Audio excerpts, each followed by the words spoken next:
Antes de se tornar o Arrancar, Aribel era um tubarão quase humanoide, sendo uma vastolorde da classe menos.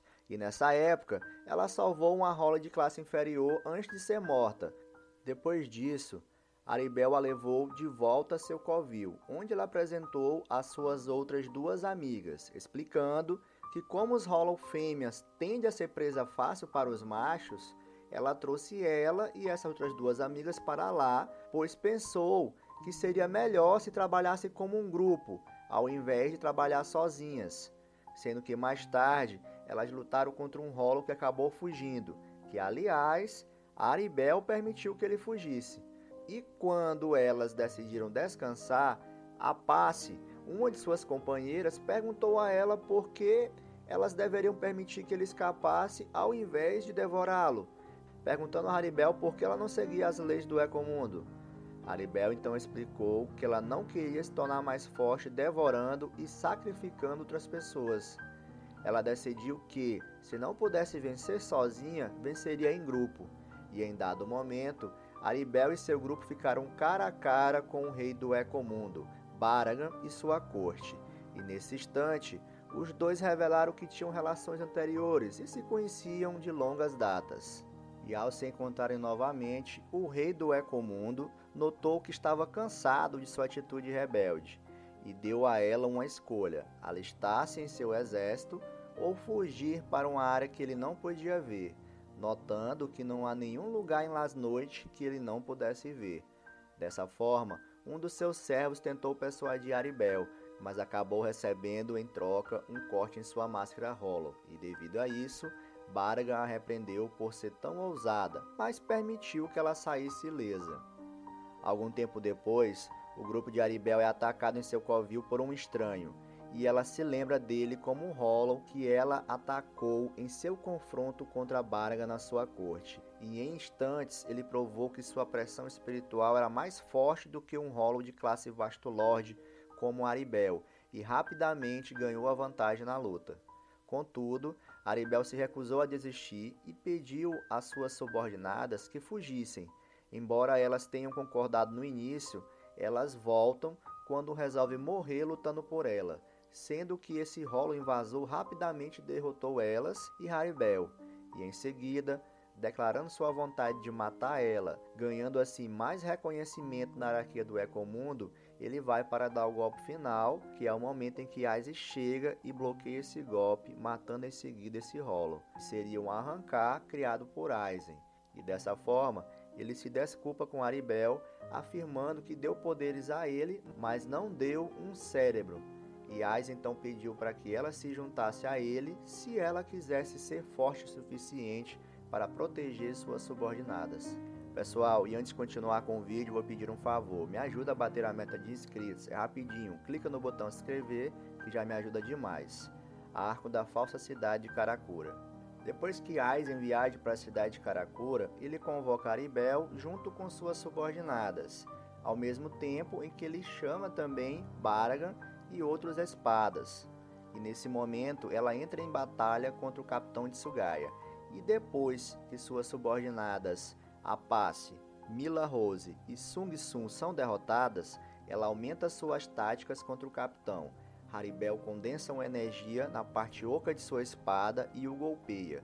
Então, ela abre o zip de sua jaqueta, revelando sua posição como a terceira espada. Só que Tsugaya desdenha da espada, achando que ela é fraca, mesmo sendo a terceira espada.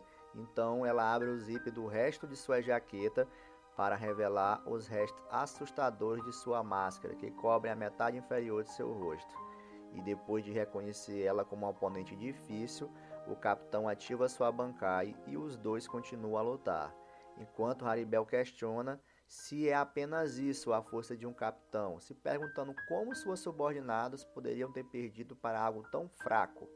E sem rodeios, Aribel libera sua Zanpakuto, ativando sua ressurreição, enquanto Itsugaya observa que ela está sendo completamente envolvida por uma onda de água em forma de coração, que se fecha ao redor dela para formar um ciclone semelhante a um casulo, dessa forma sumindo todas as roupas dela, bem como a sua tatuagem, sendo que os fragmentos rolo que ela tinha em seu estado selado se tornam uma coleira com extensões que cobrem seus mamilos e com acessórios que se assemelham a barbatanas de tubarão. E agora ela usa uma mini saia feita de ossos, e sua espada se assemelha a um dente de tubarão alongado, que também possui marcas de guerras na lâmina. E depois disso, Haribel levanta sua espada e lança um golpe fatal contra o capitão, esnobando ele, dizendo que nenhum capitão seria páreo para ela.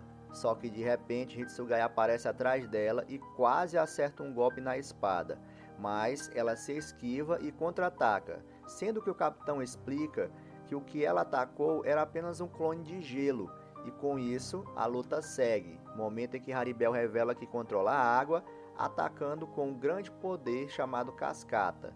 E em contrapartida, Hitsugaya afirma que nunca tinha feito isso antes em forma de Bankai, mas queria tentar algo novo, momento em que Haribel olha para o céu com espanto, enquanto eles se enchem de nuvens negras de tempestade. E perguntando o que era aquilo, então o capitão explica a habilidade, no instante em que um buraco se abre no céu e neve começa a cair. Então ele diz que quando todas as flores de gelo desabrocharem, ela morrerá. Haribel, desesperada, tenta se libertar da habilidade, mas não consegue. As 100 flores de gelo envolvem Haribel em uma gigantesca prisão de gelo que a consome. Galera, e antes de continuar, eu vou indicar um curso que eu estou fazendo que é quase grátis, apenas 8 vezes de R$11. Eu estou melhorando bastante meus desenhos depois que comecei com ele. E se você tiver interesse, clica aqui na descrição do vídeo ou manda mensagem nos comentários. Só que de repente, um dos arrancados do exército de Aizen chega e solta um grito agudo que quebra o gelo que segura Haribel. E quando o capitão vai retornar à luta, ele recebe apoio dos Vizers. E agora, Haribel luta contra 3 oponentes. Momento em que Aizen percebe a luta deles e aparece atrás da espada, cortando o peito dela.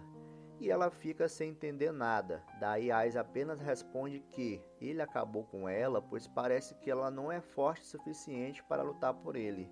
Aizen afirma ainda que nunca pensou, depois de tanto trabalho que passou para recolher as espadas, que ele sozinho seria muito mais poderoso que todos eles juntos.